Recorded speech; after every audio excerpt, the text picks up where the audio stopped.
नमस्कार, स्वागत आप सभी का ग्लोबल अड्डा आप देख रहे हैं और मैं हूं आपके साथ पुनीत मिश्रा। बांग्लादेश, फिर नेपाल, फिर फ्रांस और अब लंदन।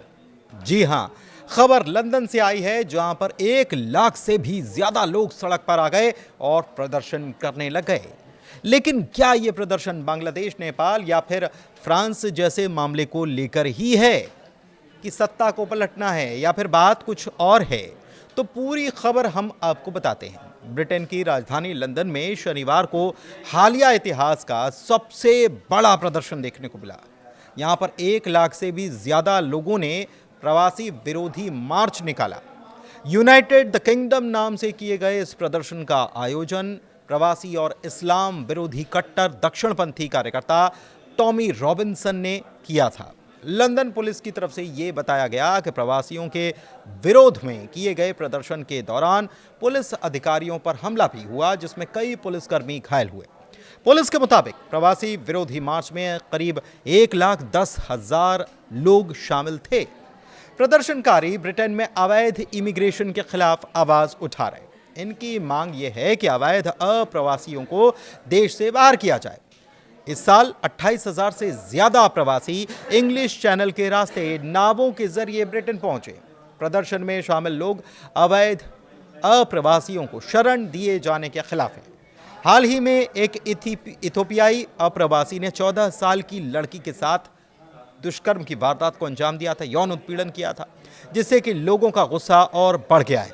सरकार और पुलिस पर यह आरोप है कि वो अवैध इमिग्रेशन पर नकेल लगाने में नाकाम साबित हुए। इस प्रदर्शन की वजह से इमिग्रेशन नियमों को लेकर राजनीतिक चर्चा फिर से तेज हो गई है। सरकार पर अवैध इमिग्रेंट्स को रोकने के लिए कठोर फैसले लेने का दबाव है। विपक्षी पार्टियां भी इस मुद्दे को लेकर अपनी अपनी रणनीतियां बना सकती हैं। अगर सरकार ने इमिग्रेंट नीति जो है इसको लेकर कोई ठोस फैसला नहीं लिया तो आने वाले वक्त में और भी बड़े प्रदर्शन हो सकते हैं। हुआ क्या, यहां पर जो प्रदर्शन हुआ ऐसा नहीं है कि शांतिपूर्ण रहा। यहां पर झड़प भी हुई प्रदर्शन के दौरान और इसमें 26 पुलिस अधिकारी घायल हुए। पुलिस ने बताया है कि झड़प में 26 अधिकारी घायल हुए और 25 लोगों को पकड़ा गया, गिरफ्तार किया गया। सहायक आयुक्त मैट ट्विस्ट ने एक बयान में हमलों को पूरी तरह से अस्वीकार बताया और इसकी निंदा की कि यह कतई बर्दाश्त नहीं किया जाएगा। ट्विस्ट ने यह भी कहा कि घटना के बाद हमारी जांच जो है वो शुरू हो चुकी है। हम उन लोगों की पहचान करने में लगे हैं जो इस उपद्रव में शामिल थे और आने वाले दिनों और हफ्तों में पुलिस उनके ऊपर कड़ी कार्रवाई कर सकती है। लंदन के मेयर सादिक खान ने यह भी कहा कि हिंसा और पुलिस अधिकारियों पर अटैक पूरी तरह से अस्वीकार्य है, हम इसको बर्दाश्त नहीं करेंगे। यूनाइटेड किंगडम और इंग्लैंड के झंडे लहराते हुए प्रदर्शनकारियों ने व्हाइट हॉल की ओर मार्च किया, जहां पर प्रधानमंत्री दफ्तर और सरकारी विभाग हैं। कुछ प्रदर्शनकारियों ने अमेरिकी और इजरायली झंडे भी लहराए। ऑनलाइन पोस्ट किए गए एक वीडियो में एक प्रदर्शनकारी अमेरिकी राजनीतिक कार्यकर्ता चार्ली कर्क की तस्वीर पकड़े हुए दिखाई दिया, जिनकी बुधवार को गोली मारकर हत्या कर दी गई। प्रदर्शनकारी कीर स्टारमर की आलोचना कर रहे हैं और प्रवासियों के विरोध में नारे भी लगा रहे हैं और ये भी कह रहे हैं सेंड देम होम, यानी कि उन्हें घर भेज दिया जाना चाहिए। ऐसे कई सारे पोस्टर्स या तख्तियां जो हैं ये यहाँ पर इस मार्च में दिखाई दी। कुछ प्रदर्शनकारी जो हैं वो अपने बच्चों को साथ में लेकर आए थे। अब टॉमी रॉबिन्सन के बारे में जान लेते हैं। यूनाइटेड द किंगडम मार्च को उन्होंने अभिव्यक्ति की स्वतंत्रता बताया है और एक्स अकाउंट पर उन्होंने लिखा है कि अपनी आज़ादी के लिए एकजुट होने के लिए लाखों लोग पहले ही लंदन की सड़कों पर उमड़ पड़े हैं।